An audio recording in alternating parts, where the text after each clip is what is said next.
primeira pergunta é: você costuma dizer que sua casa é sua voz. Como essa ideia se formou e o que ela significa para ti? Essa é uma pergunta muito interessante, porque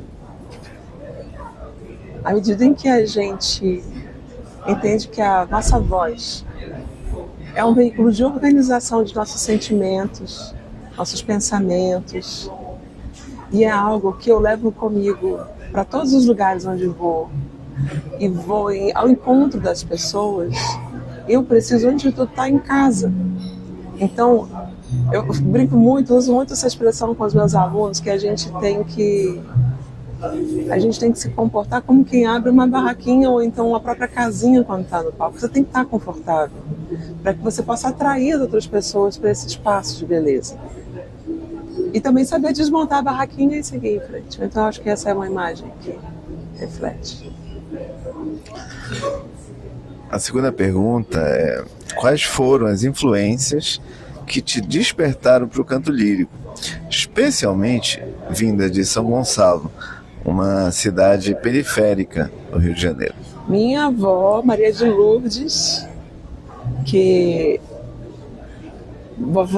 bisavó, né? Maria Rosa, tinha sido lavadeira, foi lavadeira, ela também foi lavadeira, minha avó Maria de Lourdes.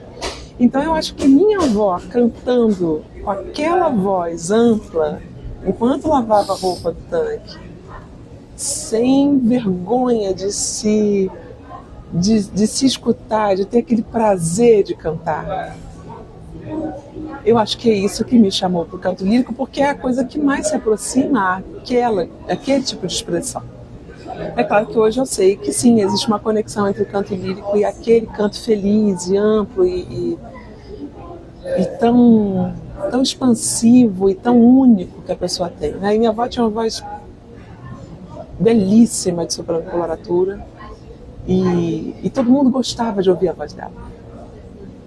Eu, por minha vez, herdei a voz de minha mãe, que é uma voz mais grave, mais contida, mas eu acho que esse prazer me chama muita atenção.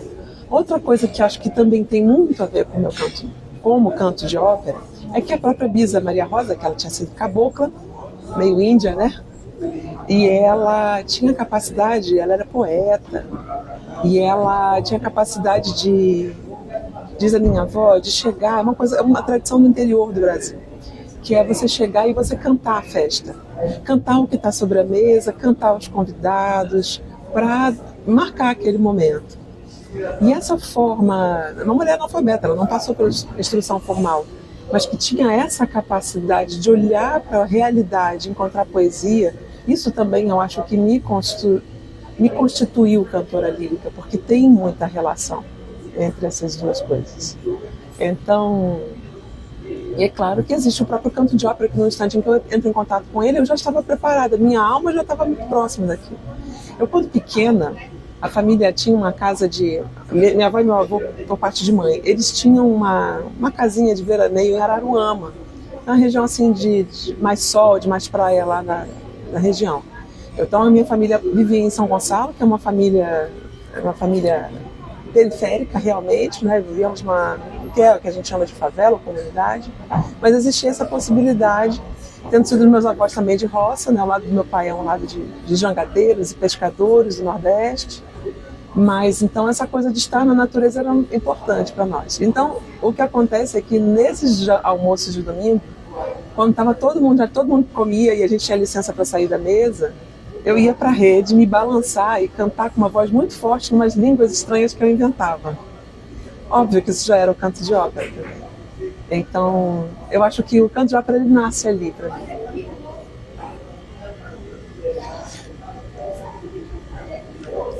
A terceira pergunta é: na sua trajetória, houve momentos em que pensou em desistir da carreira artística?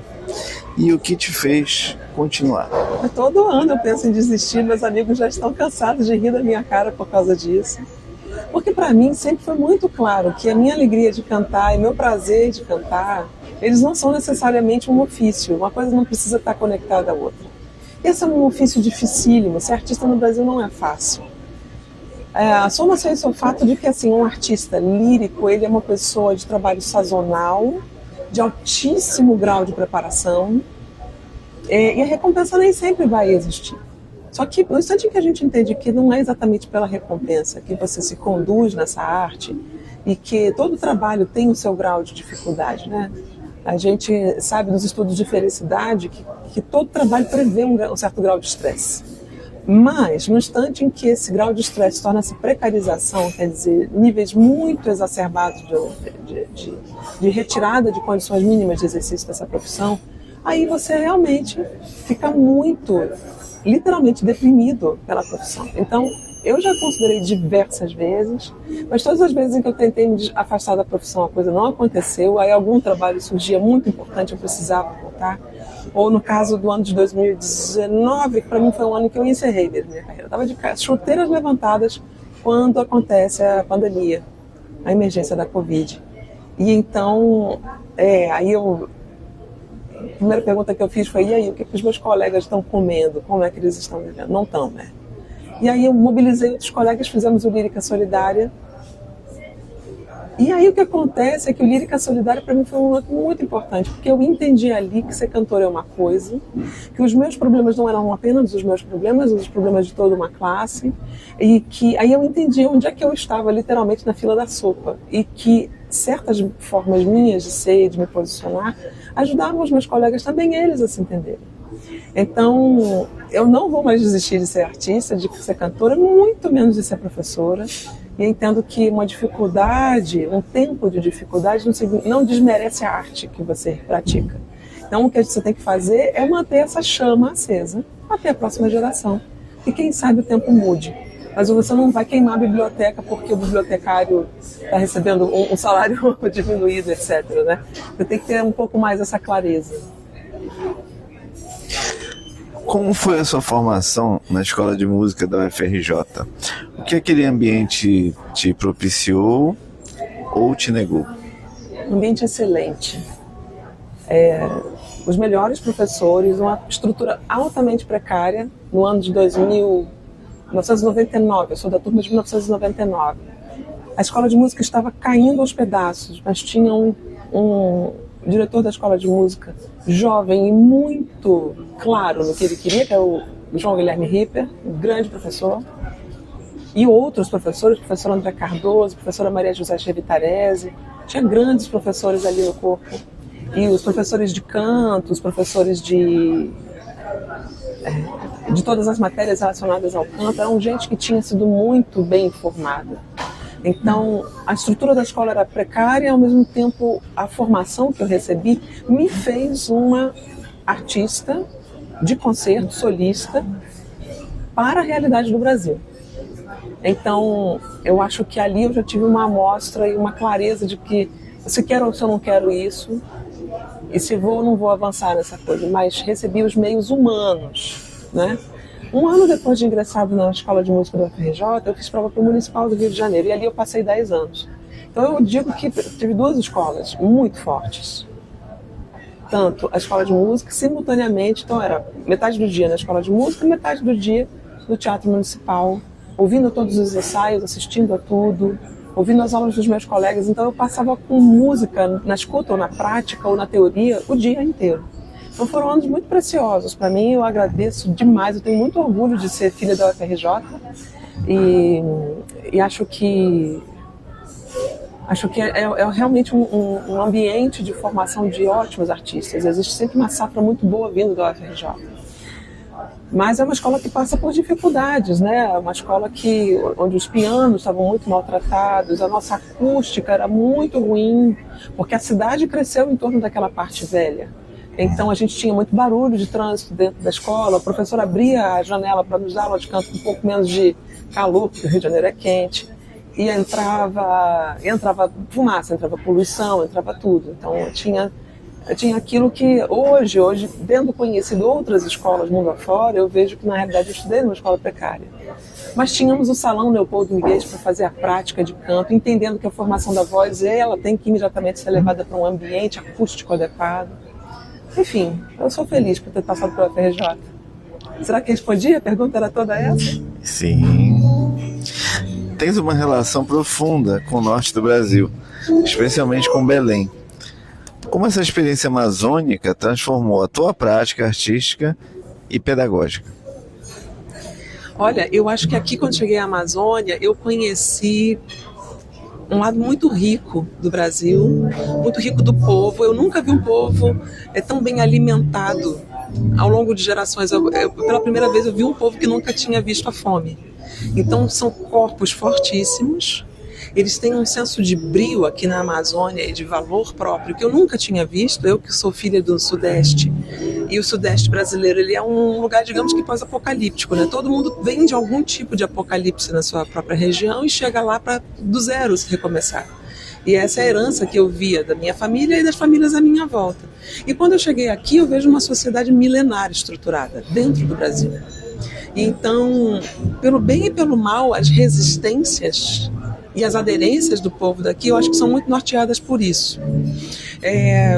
Eu acho ao mesmo tempo que existe como vou lhe dizer, por que eles são tão autocentrados? Eles não entendem o seu lugar de tanta prevalência, então eles tendem a achar que estão na periferia, mas não estão na periferia, na realidade estão no centro e podem educar muito o Brasil num certo sentido, mas não é porque vão inventar a roda, é simplesmente sendo aquilo que são. Agora, um lado que eu também posso apontar aqui da região norte é que essa sociedade, digamos que de guerreiros, eles continuam brigando muito em brigas intestinas, brigas internas, brigas minúsculas, que elas não condizem com a grandeza desse povo e desse lugar. Então, eu particularmente acho que a região norte me educou para ser muito mais briosa, digamos, do que eu já vinha sendo. Entender que se eu faço o que eu faço onde eu estou, eu faço em qualquer lugar e eu posso levar essa arte a qualquer lugar. Encontrei condições difíceis e muito pouco estímulo real. Muita vontade de fazer, mas pouco estímulo real, porque sempre esbarram nessa coisa das brigas intestinas. Eu acho que a região norte precisa superar realmente isso para avançar e ser proa da coisa. E ser proa não, ser motor de uma transformação para o Brasil. Qual o papel da espiritualidade no teu processo de amadurecimento vocal e pessoal? Essa é uma pergunta muito linda, né? Só um pessoal da região norte para fazer uma pergunta assim tão, tão linda. Olha, gente, eu acho que a vida espiritual e a vida interior, elas são infaltáveis na vida de qualquer um, artista ou não artista. E eu acho que o entendimento de que a nossa relação primeira é com Deus, em todos os sentidos, é a Ele nós devemos conta, com Ele nós devemos nos relacionar no sentido do coração. Então, um artista, como a gente tinha falado a respeito do esmorecimento, do entristecimento, no instante em que a gente entende que a nossa relação é com Deus e com o outro, porque o que realmente existe é isso, né? Essa relação com a beleza da arte, que é um serviço ao outro, e em último instante um contato com o divino, eu acho que isso é uma coisa infaltável na formação de um artista. Como você enxerga a presença ou ausência de artistas negros nos grandes palcos de ópera no Brasil? Olha, eu acho que artistas negros, em geral, os que vieram à cena, sempre foram os mais excelentes. Porque sim, existe uma graduação. Eu falo isso muito para os meus alunos. Quanto mais afastado de um grande centro, quanto mais escura a sua pele, sim, as coisas fazem muita diferença para você. E talvez você não tenha uma segunda chance. Ao mesmo tempo, eu acho que a gente não pode, primeiro, aderir ao único negro para dizer estamos favorecendo ao negro. A gente tem que trabalhar por uma dignidade profunda de todo o povo brasileiro e um trabalho da matéria-prima humana, como Jessie Norman fala muito bem. Jessie Norman foi uma artista negra, não sei se as novas gerações sabem quem ela foi. Jessie Norman, ela dizia, à medida em que o artista se reconhece como humano num sentido muito profundo, ele não é mais só, porque ele se associa a todos os outros. E é claro que você vai transcender a questão da identidade do corpo, da cor do corpo, da cor da etnia da qual você é oriundo. Mas entende que é um assunto muito delicado, porque a gente pode ficar num discurso raso que não nos atende. Porque a gente precisa trazer e fazer emergir o que é de melhor nas pessoas, através de nossa arte.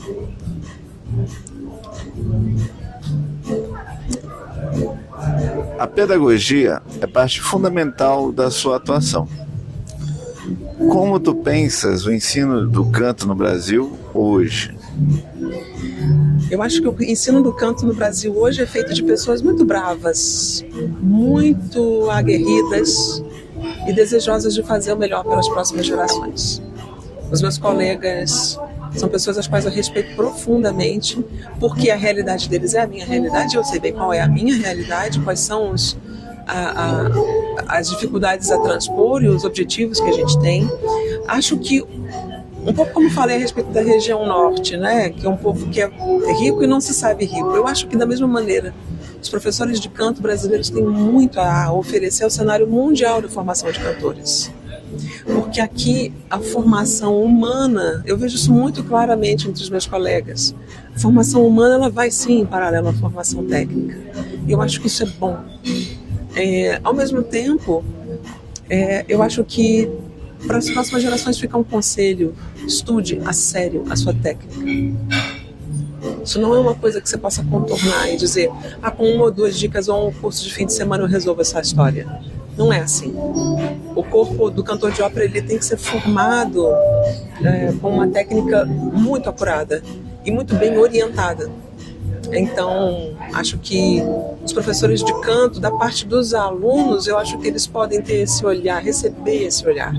Porque esse momento cultural e histórico que nós vivemos, ele teoricamente exalta o professor, mas na realidade o professor não é respeitado.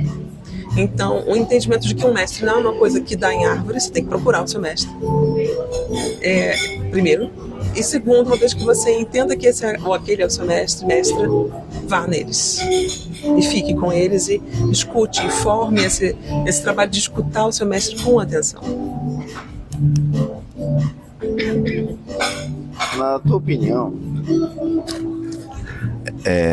opinião, o que falta para o canto lírico dialogar mais diretamente com as comunidades brasileiras?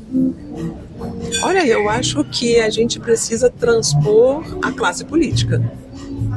Porque essa é uma classe que assina, que endossa e que não entende que Johann Sebastian Bach é um direito do povo e não alguma coisa que apenas uma elite financeira, talvez intelectual, possa adquirir. Né? Não é um produto a ser adquirido, mas é um direito, assim como ler Miguel de Cervantes, assim como ler um Guimarães Rosa ou qualquer outro grande autor da literatura mundial. O livro tem que estar à disposição, assim como a biblioteca tem que estar à disposição, o teatro também tem que estar à disposição do público. Então, eu acho que a classe dos artistas, vou defender o meu pessoal, porque são aguerridos, são sérios, desejam chegar ao povo.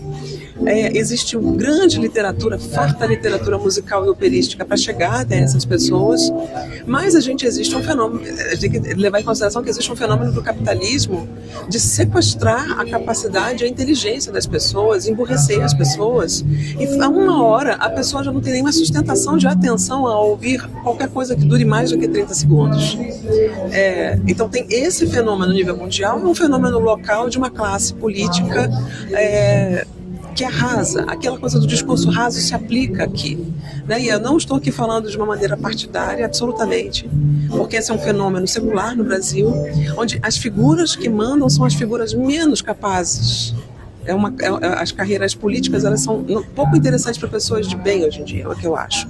E o que acontece, a grande tragédia, é que nós somos governados por pessoas assim. Então, são as pessoas que vão dizer se vai existir ou não vai existir um festival de ópera, se vai existir ou não vai existir formação, e nadamos todos contra a corrente, porque todas as vezes em que eu vejo gente dormindo no chão, eu sei que eu tenho responsabilidade, porque eu sou formadora do povo. O artista, ele tem uma missão civilizatória, e eu espero que vocês me entendam muito bem aqui. Uma missão de fazer o ser humano e não animalizado. Então, no instante em que eu vejo um irmão de rua dormindo e comendo lixo, ele está numa condição animalizada e eu tenho responsabilidade. Você que me lê, que me ouve, tem responsabilidade. Então, você tem que buscar ser melhor para que o mundo seja todo ele mais digno e mais humano. Então, esse é meu ponto de vista. Um conselho que tu darias às jovens cantoras que sonham em seguir esse caminho, mas não se veem representadas? Acho que eu vou voltar àquilo que a Jessie Norman falava ali anteriormente. Eu gostaria que você buscasse na sua alma razões para se tornar uma cantora lírica. Se você deseja que exista uma pessoa exatamente figurada da maneira como você é figurada, é sinal de que você quer reproduzir aquela figura de alguma maneira. Eu não estou dizendo que não seja bom e não seja excelente ver gente de todas as cores, todos os matizes, todas as origens sociais, usufruindo de uma carreira decente, digna e entregando sua mensagem ao povo. Ao mesmo tempo, eu convido você, artista, que está num processo de amadurecimento, a vir em busca da sua própria alma e afinar-se como alma a outras almas afins. Então, por um instante, vá em busca do conhecimento onde quer que ele esteja. Vá em busca das inspirações onde quer que elas estejam, sempre tendo a consciência de que a gente começa pela nossa raiz. Esquecer quem você é. Esquecer de onde você veio, de onde sua família, seus avós, ancestrais, arque-ancestrais vieram, e querer passar por um processo de lavagem cultural, isso também é idiotizar-se, é entregar-se à burrice. E um artista não pode ser, se ele antes não for alguma coisa como uma matriz, né? Não é possível ser uma mulher, um homem rico, em que sentido seja, se você antes não é um homem, uma mulher no sentido humano, né? Então, acho que a representação ela deve tentar cercar-se das melhores referências e das referências que me tornam a mais humana possível. E eu acho que esse é um assunto muito importante, porque esse é um momento de diminuição da inteligência e de um discurso um tanto raso, tanto para um lado quanto para o outro. E é como se a gente estivesse brincando de casinha numa casinha que alguém montou para eu brincar. E o convite que eu faço ao artista é que ele reveja a coisa por dentro, num sentido histórico, meta-histórico, pessoal. Muito bom. O que tu ainda desejas viver artisticamente? Algum sonho que ainda não realizaste? Eu sou uma pessoa profundamente realizada na minha vida e na minha profissão. Eu me sinto profundamente realizada. Eu acho que eu peço apenas a Deus forças para continuar, não esquecer quem eu sou, nem esquecer para onde eu vou, e que jamais me esqueça de que eu estou servindo ao público e não ele a mim. Eu acho que é isso. Eu acho que o que eu desejo é só isso. Alguma memória de infância que ainda ecoa na tua forma de cantar ou de estar no palco? Claro! Aquela história lá da rede, né? Enquanto a família estava terminando o almoço e eu estava ali na tarde, em Araruama, vendo aquele vento, aquelas árvores me balançando na rede e cantando, aquilo ainda está em mim, né? Essa alegria, essa expansão, ela ainda está em mim, com certeza. E eu acho que também a memória de acordar de manhã e a minha mãe tá fazendo a limpeza da casa cantando com um vozeirão forte que ela tem. Cantando, linda, fazendo a limpeza da casa, ouvindo rádio, cantando junto com o rádio. O meu pai, enquanto minha mãe preparava o café da manhã e o meu pai tocava viola e a gente fazia não sei, acordar escutando, né, com o som do violão e o cheiro do café. Eu acho que isso é uma coisa que ainda me conduz. Alguma memória de infância que ainda ecoa na tua forma de cantar ou de estar no palco? Já está repetindo. Em momento de silêncio, longe da música, quem é Carolina que tu reencontras? Eu acho que Marco Aurélio é quem pode responder quem é essa Carolina. Você quer responder essa pergunta, meu amor? É a pessoa mais linda que eu conheço. Tem muitas camadas, mas ela tem uma integridade profunda, tem uma conexão pela qual se acessa esse ente, né? Essa pessoa que está lá. Não é uma pessoa quebrada, bifurcada. Olha, então eu vou falar um pouco de como eu sou quando eu estou sozinha, até longe do Marco Aurélio. Eu tenho muita alegria de estar só. Eu gosto muito de viver. Eu gosto muito... Não sei, eu gosto muito de viver, eu gosto de respirar, de estar na vida. E eu gosto dos momentos de silêncio, eu gosto das ideias que vêm na minha mente, eu gosto dos sonhos que eu tenho. Eu gosto de tomar banho, de jogar água no corpo, eu gosto de respirar e eu não tenho medo de reclamar. Eu acho que o Marco sabe bem disso, né? Então eu acho que sou eu. Existe alguma música que te emociona profundamente, mesmo sem que tu a cantes? Qual e por quê? Ah, não sei, música me emociona. Música em geral me emociona. A grande música sinfônica, a ópera, música de câmara, o cantor do barzinho como esse que está agora. Então eu acho que na realidade a capacidade de enxergar beleza na vida, ela nos conduz. Para mim, eu sei que o amor ao conhecimento é a capacidade de enxergar beleza na vida. E eu digo, olha, a gente que passou por situações duras na vida é um traço de caráter muito comum de pessoas que passaram por dificuldades na vida. Então eu convido a você que, se por um acaso você tenha passado por dificuldades, transforme essas dificuldades em beleza. Não vai querer enfeitar a sua dor no sentido de torná-la um produto a ser vendido, mas no sentido muito íntimo. A gente pode converter e reverter e talvez enxergar um outro lado da moeda de tudo que a gente já viveu. Pro bem e pro mal, né? Se tu pudesses mandar uma carta para Carolina de 10 anos atrás, o que tu escreverias? Eu diria... Carolina, vai cuidar das suas alergias. A sua rinite pode se tornar... sua rinite pode se tornar uma asma, ela vai se tornar uma asma. E procure imediatamente a medicina natural da Amazônia. Você vai conseguir a sua cura lá, que é o que aconteceu aqui em Belém do Pará. Então, se eu pudesse voltar... Foi uma década muito feliz, apesar de uma saúde muito sacrificada, e que agora a minha saúde está reemergindo por causa da alimentação muito ótima que a gente tem na Amazônia e também a medicina natural da Amazônia. E é isso, eu acho que é isso. Assim se encerram as perguntas aqui do questionário. E agradecendo pela pessoa que você é e pela sua simpatia em conceder aqui essa entrevista para esse entrevistador amador e atrapalhado. Muito obrigada, meu bem. Um abraço a todo mundo e, bom, eu estou à disposição. Se vocês desejarem continuar conversando, eu estou à disposição. Meu nome é Carolina Faria, o Marco Aurélio Campos me entrevistou, meu querido, meu amado. Nós estamos aqui em Belém do Pará, no Mangal das Garças, tomando um chopinho e registrando esse momento. Muito obrigada.